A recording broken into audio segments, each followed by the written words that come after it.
because of who's in the White House. This is a matter of who's there. The very idea that Congress has to declare war, but they don't have to declare that it's okay to nuke people. There need, in a nation and a system that's built on checks and balances, this one thing doesn't appear to have sufficient. The most consequential thing has no check and balance. Yeah, and I worry. It shocked me. I don't know if you knew about that earlier. I mean, literally, I thought that there had to be approval of the staff, or at least the majority of cabinet members or something. But in fact, there is no check on that. I would like to think that if somebody decided to go rogue and do it, that there would be somebody sensible nearby, some Secret Service person who would do what that Russian missile did. Well, one hopes that, I mean, the people actually have to press the button, and their button is bigger than his. They would, it's a sober, I mean, you actually have to do it. I think those people think very carefully, but, they're trained to realize that they have to do that, and so it's and they drill it all the time. all the time. Yes. So I wonder how this ties in to, I try not to paint with too broad of a brush when I talk about any specific religion, including Christianity, but there are a number of Christians, including some of my family members, who are eagerly awaiting Armageddon. We all deal with people who construct conspiracy theories on occasion. I don't think it'd be that hard to put together a conspiracy theory that the reason we have Trump is because there were people who are okay with the idea of Armageddon. Because I know tons of evangelicals who were supportive of him, when there's nothing about this man that fits like the churches I went to, even though I know those churches are waiting for an apocalypse. The most benign interpretation of the Christian support is just their calculated assumption, which is borne out, that he will give them what they want because they're a voting bloc that he needs. I remember I ran into Ralph Reed, the former head of the Christian Coalition, at a conference, and this was still during the campaign when Trump was the nominee, and was professing to be a Christian of some flavor. And I had debated Reed once on television, but we actually had never met, and I said to him, "There's no way you think he's actually a person of faith, right? How do you explain the Christian support?" And he immediately fell back on this trope, who am I to judge what's in another man's heart? Insofar as I could tell that he was bullshitting, he was really bullshitting. He's happy to judge what's in other people's hearts. Yeah, right. But the worst possible interpretation is the one you just gave, which is there's at least some millions of people, and maybe tens of millions of people in this country, for whom biblical prophecy is real. It's a real roadmap to the future, and they're expecting the wheels to completely come off this car before the end, and that will be the best thing that happens. That's necessary for the best thing that will ever happen to happen. I have to say that since Trump got elected, I've been sort of hoping for Armageddon too, but in a way, it just seems better than listening to tweets every day. But I actually don't think it's the Armageddon thing. I was actually just thinking about writing a piece about this, and I'll say it, although it'll get people angry, some people. To me, it represents one of the real problems of professed Christianity, because when you said they don't think Trump is a Christian, but they'll get what they want. What do they want? Do they want the things that they're supposed to be abandoning, like love and all the things? No, what they want is hate. What they want is laws that restrict freedom of others. And that means to me that operationally, in this country, when it comes to the politics, professed Christianity is equivalent with hate. Well, to bend over backwards, before I want to see if there's anyone who I can't tell throughout there. The most charitable interpretation is not that it's synonymous with hate all the way down the line, because just imagine if you're someone who really thinks that abortion is akin to murder, right? That there is no difference between killing a fetus at the 8-week stage and killing a fully developed human being. If you think that, then you think our society is just spectating on a Holocaust that has been going on for your entire life. And it's easy to see how someone would not be moved by hate and would in their own mind be moved by compassion and love and a concern for divine retribution if they believe that God is watching all the while. Yeah, I mean, you're right. It's extreme to say that. You could say the same thing about restricting the rights of gay people. That it's really love, because that's a sin in a lot of people's hearts, and therefore Insanely, you can say the same thing about members of ISIS who were throwing gay people off of rooftops.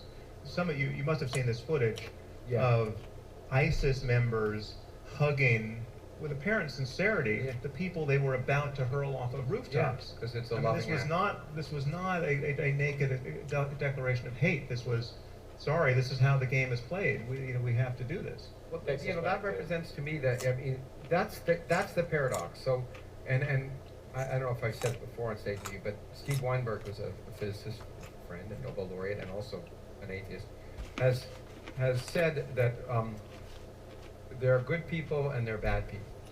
Good people do good things, bad people do bad things. When good people do bad things, it's religion.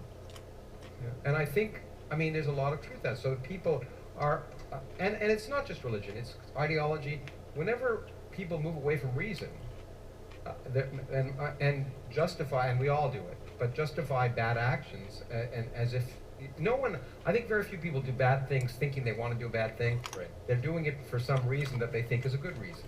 Well, we can go right back to Voltaire to address all this, which is, you can get people, if you can get people to believe absurdities, you can get them to commit atrocities. Yeah. And once you have poisoned the foundation, which I think is a hallmark of what many religions do, of right and wrong, of about how we should go about determining what is a moral good, if you poison that sufficiently, that's how you get people to do that. That's how you get them to bomb abortion clinics. That's how you get them to throw homosexuals off roofs. Which kind of brings us to one of the questions. We polled a little bit. I asked for suggestions on Facebook, and Sam had asked on Twitter. And there's a couple things that keep coming up, but I think, given what we're talking about, this issue of morality terrifies believers. I've been told that, atheists can't be moral, and then the people who have put like another half second of thought into it will say, well, of course you can be moral, but you can only be moral because you were raised in a Christian environment that taught you about morals. And I gave a talk for a number of years, but you wrote The Moral Landscape, and I want you to just take a couple of minutes and give a summation of objective reality, science-based assessments, and why people don't have to be terrified, and why it may in fact be more terrifying if morals are just the dictates of some individual or being. Well, it's clearly more terrifying if the Bible is true or the Quran is true, because then the universe has been created and is now governed by an omniscient sadist. Right? He's created a universe with hell to be populated by people who he didn't give enough evidence to convince them of the truth of his doctrine. Right? So he could have just given enough evidence and we'd all be fundamentalist Christians or Salafi Muslims. But the miracles are always thousands of years old, or they're in India or somewhere, and strangely they're in places where... Same place UFO sightings are. Or upstate New York. But they're not sort of like the UFO abductions and the cattle molestations. It could happen right here, right now, in front of 2,000 educated people, and we would all be convinced. But that's not going to happen for some perverse reason. I'd still be skeptical. Yes. I'd still be skeptical. We would still be, we would you demand... can imagine if you're in dialogue with an omniscient being who's bent upon convincing you for your own good, that can happen very quickly. I'm talking to you right now. Apparently I'm dumbing it down a lot. But to tie into what he's saying, I've had Christians tell me that God wouldn't reveal himself to me because I would continue to question, deny. And I'm like, what kind of weak-ass God do you believe in who is incapable of convincing me? Oh, you're just too damn obstinate. So let's leave that, so we can leave that aside. There's something strange about believing that these books as written give you a truly moral worldview that you would endorse. If any person behaved the way the God of the Bible behaves, that is our definition of a psychopath and a sadist. But the reason why you can have objective morality, or I think that you can have a few short steps to objective morality. And what I mean by objective is not that it's all just a matter of atoms. The universe includes subjective experience, includes consciousness is a natural phenomenon. Consciousness is a property of the universe. We don't know exactly at what stage it emerges in information processing in complex systems, or maybe it goes even deeper than that. I mean, it's totally possible that there's some spooky view of consciousness going further down than than vast numbers of neurons or information processing units doing their thing. There's no especially good reason to believe that, I would say. A lot but of still, good reasons not to believe. yes, but still, it's not. The jury is arguably still out on that. What it's not still out on is a few fundamental questions. One, clearly consciousness exists, even if we're living in a simulation on some alien hard drive.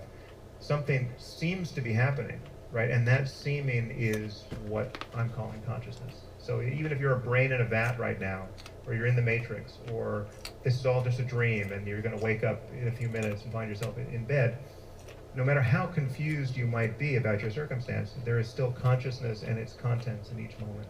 And there is a vast difference between excruciating and pointless misery and sublime happiness and creativity and joy and love and all of the good things in life. And we have no idea how far that continuum actually goes in both directions, but we really know, that we like one side of it much better than the other side of it. And we don't have to justify that preference. You don't have to justify preferring the happiest possible life to being tortured for eternity, right? And the idea that you would need some philosophical argument to justify that is just a specious claim that has confused a lot of people. And the idea that you would need to be able to draw your preference there, again, for avoiding the worst possible misery for everyone, that you'd have to draw that from some book that has been dictated by an omniscient being, that also is a specious claim. So I view morality as a kind of navigation problem, and the reason why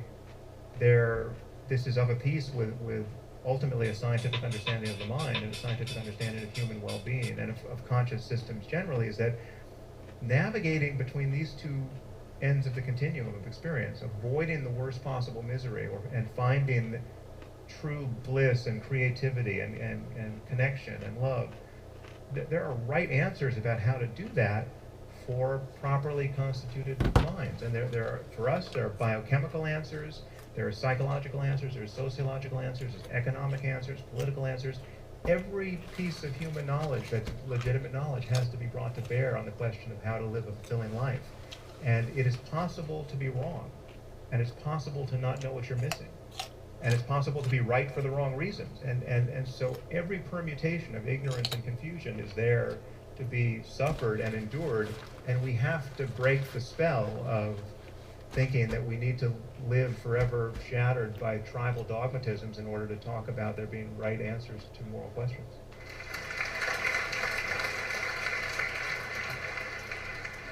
As Sam knows, we had another Origins event where Sam was at talking about exactly this and had a bunch of We got a lot of pushback from... Yeah, we got a lot of pushback. Yeah, but... so I think that, I've had a lot of discussions about this since then, and it may be, it is probably true that reason is the slave of passion for most people. We possess reason, but reason doesn't necessarily drive our actions. Yeah. And we justify things after the fact on the basis of what we want it to be, and then we come up with a rational argument for it. I think that's true. Understanding that is another exercise of reason. Exactly. And for clarity, there's flawed reasoning, but that doesn't mean that reason itself is flawed.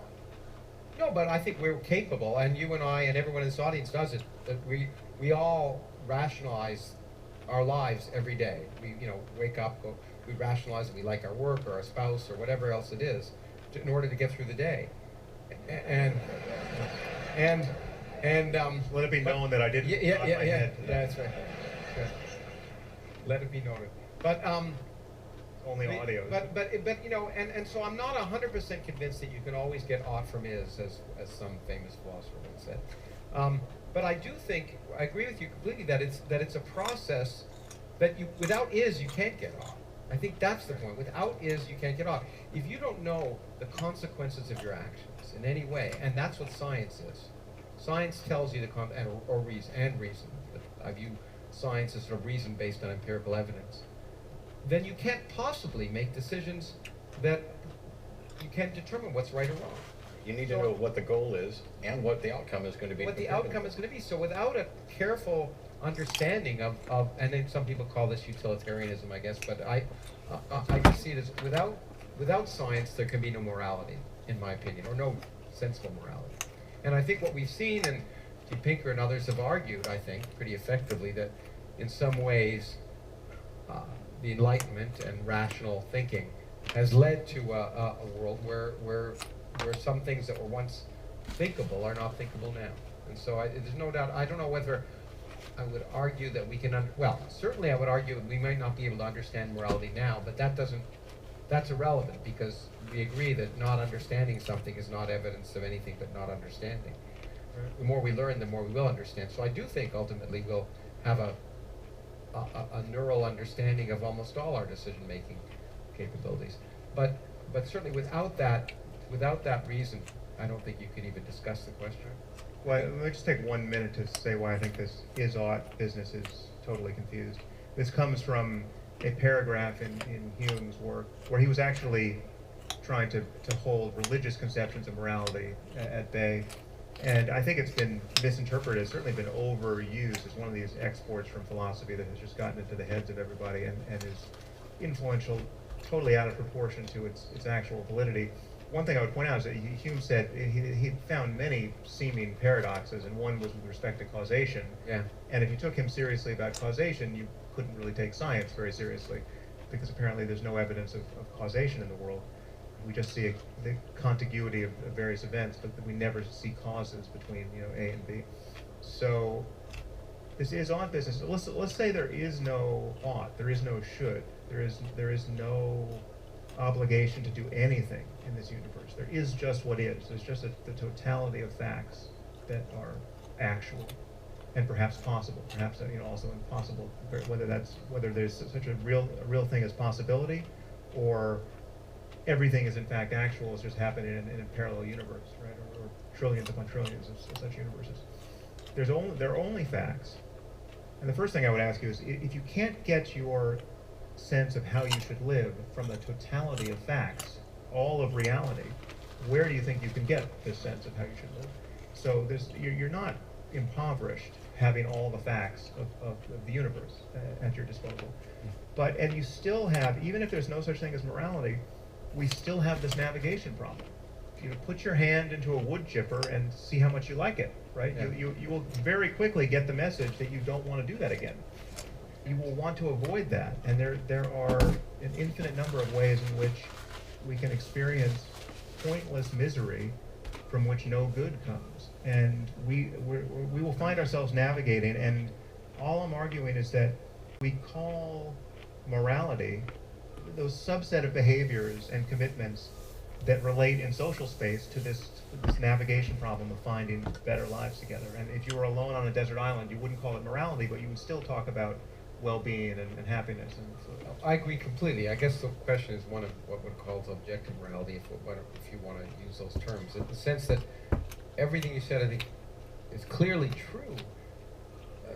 The question I would have is that at the same time, because that navigation effort is sort of has an evolutionary basis as well as a cultural basis. I think we know evolution is wrong on most of these questions. Yeah, but I think that our thinking has an evolutionary basis, and I don't think that. I think it's clear that that's the case. Yeah.